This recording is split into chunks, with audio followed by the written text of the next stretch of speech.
It's 3:15, and that means it's time for... The Real Deal with Bill McNeil. That's right. Welcome once again to The Real Deal with Bill McNeil. I'm your host, Bill McNeil, and you're probably wondering exactly what is the real deal today. Hey, good question. Welcome back to Thinking Critical. This is Wes, and it's time for my latest comic book review. Today, we're going to talk about the new age of Superman. Not only are we getting a new dawn of DC Comics and Infinite Frontier, we have a new Superman creative team moving forward. Not really a creative team, actually. We have a new Superman writer. Phillip Kennedy Johnson is writing Superman. He's writing Action Comics. Sounds like he's going to have some revolving artists for the first few issues on both series. Hopefully, they'll get a main artist on both in the near future. Don't know when that's going to happen. But today, it's Hester on art. Hi-Fi is the company doing the color work. Now, I'm invested in Phillip Kennedy Johnson. He's one of my up-and-coming creators. I think it's going to do really well in the industry. The last got through DC Comics is a wonderful fantasy tale. Hopefully, I cannot wait for the next chapter of those. And then DC's kind of invested in him too. Obviously, he's writing Superman, one of the flagship characters. He also went through Scott Snyder's writer's workshop at DC Comics. So they put a little bit of time and money into him as a creator, and he's finally getting his first step up. And I believe in Phillip Kennedy Johnson. I believe in the characterization and the things that he has said about Superman in his future state work. Obviously, he did Superman Worlds of War, but he also did the Superman House of L one-shot. Didn't love the execution, but I liked what he had to say about Superman. So this was like his first real opportunity to grab fans and let them know a new day is here, a new Superman creative team. We're going to right the ship after what we had with Brian Michael Bendis and get things moving forward. I don't know that he completely accomplishes that here. I am going to recommend the comic very tentatively. This is like a 3-star, much closer to a 2.5-star comic than a 3.5-star comic. This is, on the bloody edge of not being a recommend. It is really average, and that's too bad. Here's one of the problems with initially with DC sticking with Tom King on Batman too long. People have faith that maybe Tom King, and the editorial staff will turn things around and the series will get better, but eventually it atrophies off a lot of readers. So when you change the creative team, a lot of people come back for a taste. They want to see if the Batman that they knew and loved before has come back and has returned. And you have an opportunity, but you've trained these people that if things aren't going so well, don't stick around, because we stuck with Tom King probably at least 40 issues longer than we should have when it was really going downhill and starting to hemorrhage readers, certainly after leading up to the wedding that didn't happen, and certainly after it got even worse. Same thing happens with Brian Michael Bendis' Superman. We lead it into the Man of Steel miniseries, which for the most part, the first 2/3 of it were pretty well received. I think people liked the first 4 issues of that. They thought it felt like he got Superman and he was going in a good direction. You get the end of Man of Steel and everyone's like, oh, we're changing the origin of the destruction of Krypton. We're introducing this new Kryptonian villain, Rogol Zar. We're dropping the Oz storyline. What is Jor-El doing here? Why is Clark doing it? And it just kind of unravels almost immediately. And his Superman run just hemorrhages readers off almost immediately and never brings them back. It was a very poorly received run and in Action Comics, and they just stuck with it for way too long. He ended up on the series for well over 2 years. And so people coming back for this Superman are expecting a change of pace, a reintroduction of the Superman that they enjoyed, possibly from Rebirth, maybe even pre-New 52. You kind of get that here, and there are definitely some things I like about this comic book. There's some very big, frustrating things. So I'm going to tell you right now, DC comic, James Tynion did it pretty well with Batman, although I'm just not the biggest fan of his Batman writing. But Phillip Kennedy Johnson, I don't think he really there's that spark that's going to have Superman fans come back and be like, yes, this is what we wanted. They're going to say, yes, this is better. But, is this really what we want moving forward? we shall see. So, Phillip Kennedy Johnson is not going to get the grace period that a Brian Michael Bendis did. First of all, he's not as big a name of creator. And second of all, he's coming off of Bendis' run that just burned people out and made them quit. So he's going to have to entice them to come back and stick around. Don't know that this Superman 29 is going to be what does it.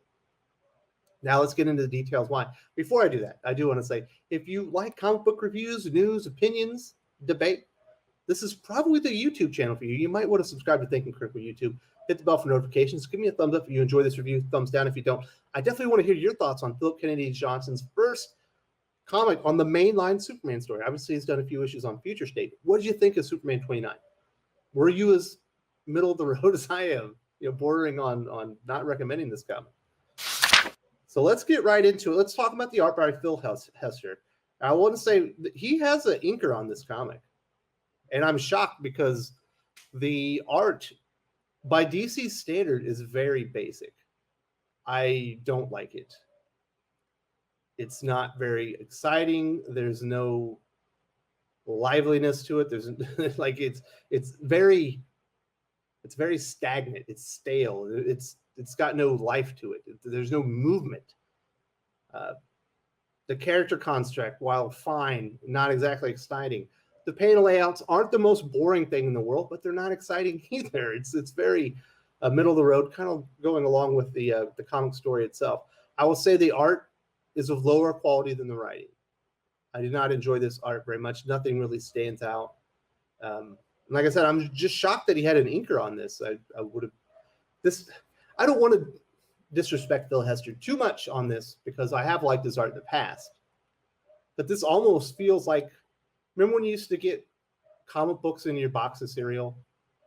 This almost feels like that art. It's not that basic, but it's kind of close, especially by DC standards. So I was not impressed. That I think the art is underwhelming for the debut of a new writer on Superman. I think they probably could have gone out, spent a little bit more coin, invested a little bit more into this comic book run if they wanted people to stick around. Just my opinion. Now, getting into the story, let's talk about some of the characterization first. Now, it does open up, and I like the idea of what Phil Kennedy Johnson's doing from the get-go. He's basically, it's Superman and John Kent. They're fighting these aliens that have come through some type of interdimensional breach, and they're coming from some other like multiverse or something. And they're fighting him, but we're getting this narration that's going on. And a lot of what he's trying to do is kind of reestablish the John Kent, Clark Kent relationship, the father-son relationship that they had that was pretty much thrown away and, in my opinion, ruined by Brian Michael Bendis. And there's this nice, these captions that are, it's kind of Clark Kent talking about, there's a golden age when your son looks at you and he thinks you're indestructible. And it makes him fearless, because he knows that you can climb any obstacle, you can jump from any height, and he can do anything with the knowledge that you're always going to be there to catch him and save him. And I like this idea that he lays out in the introduction of the story. Very much a father-son relationship. I believe Phillip Kennedy Johnson has a little guy or two just like myself, and this is definitely how it feels like my relationship, especially with my 5-year-old, is right now, where he kind of depends on me and things like this. Obviously, Jonathan Kent's a little bit older here. So I like the way he laid it out. He's trying to go back to the basics with the relationship itself. So I thought that part worked well, but it does kind of fall off the rails eventually. So after they're done with their adventure, and I'll get to the plot here in a bit, they decide that they're going to go and play some Pinecone. It's a game that John Kent apparently played with his father when he was a kid. And he's like, hey, let's go play some Pinecone. You don't remember how to play that? And John Kent's like, oh, that was a long time ago. And Clark's like, well, not for me and your mom. And then they kind of reminisce. It's like, well, I was gone for a long time. It was longer for me, hinting at the fact that he was basically lost in space for 7 years after Clark Kent let him leave with his father and mother, and then his mother abandoned him in space and came back, and he was basically stuck on, was it Earth 2 with the crime syndicate, basically being tortured. But they never actually mentioned that part. The only time that they mentioned that he was away in another time as they go, well, yeah, you were in the future, with the Legion of Superheroes. But John Kent never really aged that much. Like, he's, has he aged maybe a year since he went to the Legion of Superheroes? He went there as a 17-year-old. He still appears to be a 17-year-old. The big gap of what's missing in their relationship that Clark's trying to rediscover and bond over is that time when essentially he let his son go with his crazy father and he was tortured. But he never talks about that.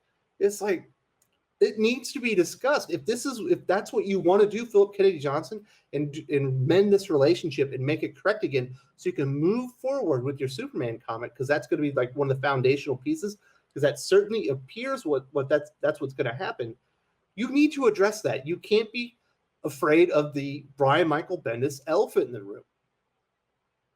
You can't write scared, and it feels like that's what he's doing here.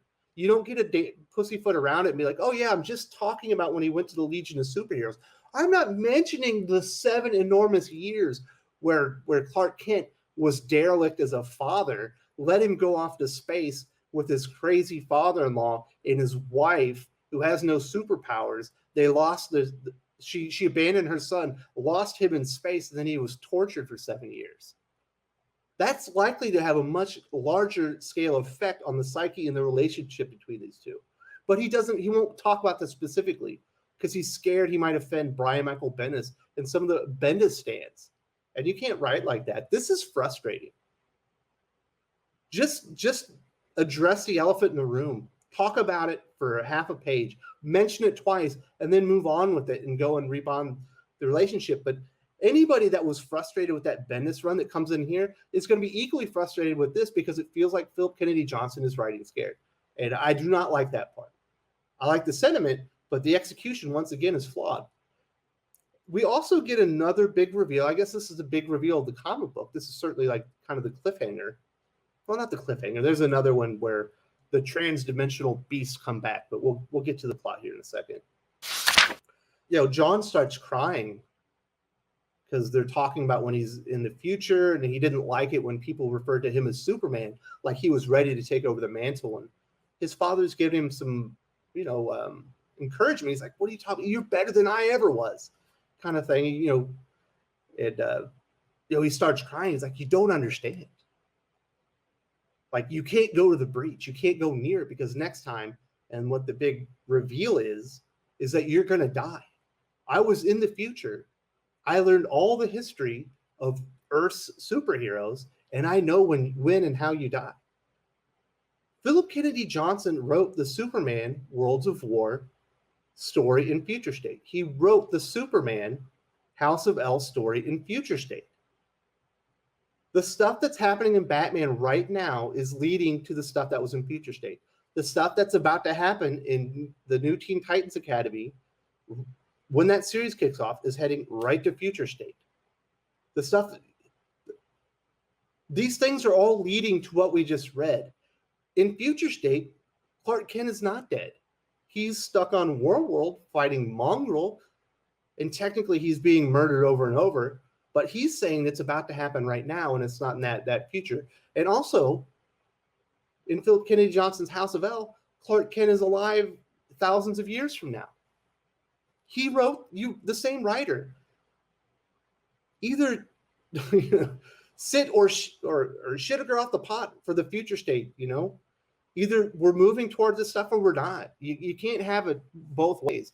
Either that's the future of DC Comics, and that's clearly where most of it's moving towards, or it's not. It's frustrating that he's the same writer that did these Future State stories where Clark Kent is alive.